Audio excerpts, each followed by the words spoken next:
जय हिंद, जय भारत, जय मानवता, जय श्री राम, जय गौ माता, हर हर महादेव। कैसे हो आप लोग? आशा करता हूँ कि आप सब ठीक होंगे एंड अपनी अपनी लाइफ में खुश होंगे, है ना। मेरा आज का वीडियो बनाने का सिर्फ एक कारण है। मैं उन मुसलमानों को ये कहना चाहता हूँ कि एक मुसलमान होता क्या है, एक गरीब मुसलमान होता क्या है। वो होता है, ये जो मुसलमान होते हैं ये अपाहिज दिमाग होते हैं।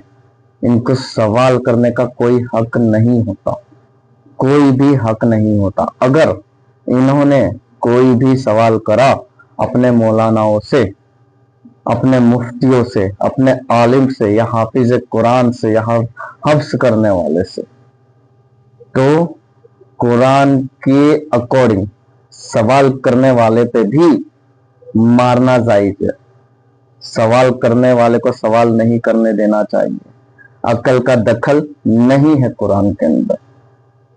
मुसलमान वो होता है, मुसलमान वो होता है जो कभी ये सोच ही नहीं सकता कि उसको एक आजादी मिली है, कभी ये सोच ही नहीं सकता।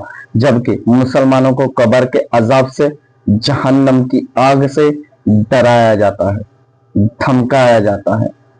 वो मुसलमान उस वजह से कुरान को अरबी में ही रटते हैं, चाहे वो हफ्स कर लिया हो, अरबी में ही रटते हैं। लेकिन उन्होंने कभी भी कुरान को अपनी खुद की लैंग्वेज में नहीं पढ़ा है। अगर पढ़ ले तो समझ जाए कि सूरह अल बकरा की 2 की 230 में क्या लिखा है ना। सूरह तौबा की 123 नंबर की आयत में क्या लिखा है, सूरह तौबा की आयत नंबर 5 में क्या, 9 की 5 में क्या लिखा है। अगर पढ़ लेना, लेकिन पढ़ेंगे नहीं, पढ़ेंगे नहीं। क्यों? क्योंकि इनके मुल्ला, इनके मौलाना इन लोगों को आगे बढ़ने ही नहीं देते हैं। जबकि हिंदुस्तान के मुसलमानों को नबी को अच्छी तरीके से पेश करते हैं उनके सामने, और नबी की हकीकत कुछ और है ना। 54 साल का बुढ़ा, कौन? मोहम्मद साहब, जिनको ये मोहम्मद साहब कहते हैं। मोहम्मद साहब कहने में भी मुझे तो शर्म आती है। 54 साल का बुढ़ा 6 साल की बच्ची से शादी करता है, 9 साल की उम्र में उसके साथ सोहबत करता है। ये है मोहम्मद साहब की हकीकत। 7 लोलियों के बदले एक सफिया को लेता है। ये है मोहम्मद साहब। मोहम्मद साहब की हकीकत को समझो, जानो। जिसके लिए तुम लोग सर तन से जुदा करने के लिए बैठे हो ना, जिसके लिए तुम लोग पत्थरबाजी करते हो, वो मोहम्मद साहब की हकीकत को जानो, पहचानो। एक बार अच्छी तरीके से कुरान को, हदीसों को पढ़ लो मुसलमानों, समझ आ जाएगा कि हम एक्स मुस्लिम आप लोगों को इस हकीकत को क्यों बताने की कोशिश कर रहे हैं, ताकि आप लोग भी उस कल्ट से एक इंसानियत के रास्ते पर आओ, इंसानियत को समझो। हम तुम्हारे दुश्मन नहीं हैं, हम तुमको सिर्फ समझा रहे हैं, सिर्फ बता रहे हैं, उसको समझो। क्योंकि आपके मौलाना लोग सिर्फ हलाला करना जानते हैं, निकाह मुताह करना जानते हैं। ये हिंदुस्तान में भी होता है हिंदुस्तान में। हाँ, कुछ लोगों को शायद नहीं पता है क्योंकि उनके साथ बीती नहीं है। हमारे साथ बीती है, हम जानते हैं। हमने हमारा घर बार खोया है, हमने हमारा बच्चा खोया है, हमने हमारी बीवी खोई है, हमने हमारा खानदान खोया है, हमने हमारे दोस्त खोए हैं, हमने हमारे भाई खोए हैं। हम जानते हैं आज मैं किस परिस्थिति में हूं ना, मैं जानता हूं, और कोई नहीं समझेगा। जो अपने आप को मुसलमान बोलते हैं ना, वो कभी नहीं समझेंगे इस चीज को, नहीं समझोगे तुम लोग। इसलिए मैं तुम्हारे नंबर ब्लॉक में डालता हूं, सुन लो कान खोल के, इसलिए ब्लॉक में डालता हूं, और कभी जिंदगी में नहीं खोलूंगा। क्योंकि ये रशीद शेख सिर्फ इंसानियत के साथ चलना जानता है। मैं दुश्मन नहीं हूं किसी का, लेकिन सच्चाई बताना मेरा काम है, और सच्चाई में बता कर रहूंगा, ये मेरा काम है। लोगों के सामने वो हकीकत आनी चाहिए, वो मोहम्मद साहब का चेहरा आना चाहिए लोगों के सामने। जो 54 साल की उम्र में 6 साल की बच्ची से शादी करता है।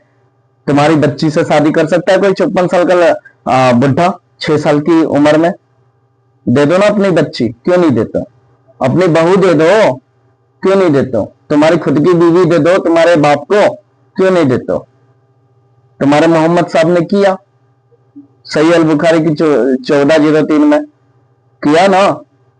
हाँ, और जहां फंसता है ये मोहम्मद साहब, वहां अल्लाह उसका परहेजगार करने आ जाता है, कुरान की आयतें छोड़ देता है, वहां पर बचाव हो जाता है। ये है मोहम्मद साहब, और उसकी हकीकत वो हकीकत ही रहेगी। इस्लाम कभी सच्चा मजहब हो ही नहीं सकता। इंसानियत सबसे बड़ा धर्म है। इंसानियत को समझो, इंसानियत को जानो, उसके बाद आगे की प्रोसेस स्टार्ट करो। किसी को गलत बोलने से अच्छा है कि जो सच है उसको समझो। जो सच को समझेगा वो हकीकत में आगे बढ़ेगा। मेरे को परवाह नहीं है मेरी जिंदगी की, मेरे को परवाह नहीं है मेरी मौत की, क्योंकि मुझे पता है कि मैं एक न एक दिन कोई ना कोई मुझे फिनिश कर देगा। लेकिन मैं इतना भी जानता हूं कि मैं लोगों को सच्चाई बताने के लिए बैठा हूं। मैं किसी की ब्लेसफेमी करने के लिए नहीं बैठा, ना ही किसी को गलत बोलने के लिए बैठा हूं, लेकिन जो सच है वो मैं बताने के लिए बैठा हूं और बता कर रहूंगा। और ये मेरा काम है। आप लोग चाहे सपोर्ट करो चाहे ना करो, ये तुम्हारा काम है। लेकिन ये रशीद शेख उर्फ पवन सिर्फ सच्चाई के लिए काम करता है और सिर्फ सच्चाई दिखाने का काम करेगा और लोगों को समझाएगा।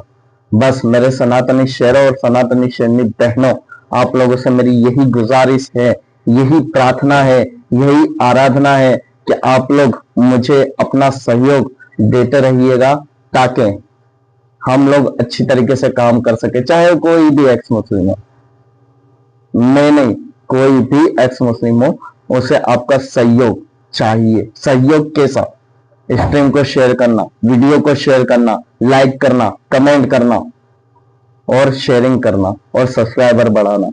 इतना भी सहयोग मिल गया तो दोस्त बहुत बड़ी बात है ना।